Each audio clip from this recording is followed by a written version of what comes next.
ಎಕ್ಸೆಟ್ ಜಮೀರ್ ಅಹಮದ್ ಖಾನ್ ಅವರು ಉಪಮುಖ್ಯಮಂತ್ರಿ ಆದ್ಮೇಲೆ 101 ಕಾಯಿ ಬಾಬಾ ಸಾಹೇಬ್ ಅಂಬೇಡ್ಕರ್ ಮುಂದೆನೆ ಹೊಡಿತೀನಿ ಅಂತೇಳಿ ಬಾಬಾ ಸಾಹೇಬ್ರಿಗೆ ಬೇಡ್ಕೊಂತ ಇದ್ದೀನಿ.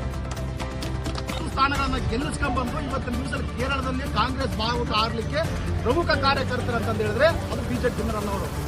ಯಾಕಂತ ಹೇಳಿದ್ರೆ ಅವರನ್ನು ಮೋಜು ಮಸ್ತಿ ಮಾಡಕ್ಕೆ ಅಲ್ಲಿ ಹೋಗಿರ್ಲಿಲ್ಲ. ನೇರ ಹೊಣೆ ಯಾರು? ರಾಹುಲ್ ಗಾಂಧಿ ಅವರು ಹೋಗ್ತಾರೆ.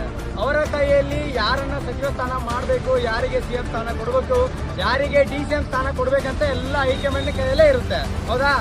ಹೈಕಮಾಂಡ್ ಕೈಯಲ್ಲೇ ಇರೋದು.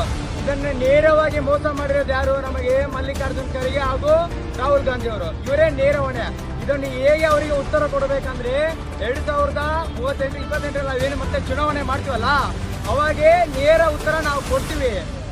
ಸಾಹೇಬ್ರನ್ನ ನೋಡಿ ನಾವು ಓಟ್ ಹಾಕಿಲ್ಲ, ಬಹಿರಂಗವಾಗಿ ಹೇಳ್ತಾ ಇದ್ದೀರಿ. ನಾವು ನಮ್ಮ ಸನ್ಮಾನ್ಯ ಸಿದ್ದರಾಮಯ್ಯ ಸಾಹೇಬ್ರಿಗೇನು ನಾವು ಅವ್ರನ್ನ ನೋಡಿ ನಾವು ಅವ್ರು ಮುಖ್ಯಮಂತ್ರಿ ಆಗ್ತಾರ 5 ವರ್ಷ ಅಂತೇಳಿ ನಾವು ಓಟ್ ಹಾಕಿ ಗೆಲ್ಸಿದೀವಿ.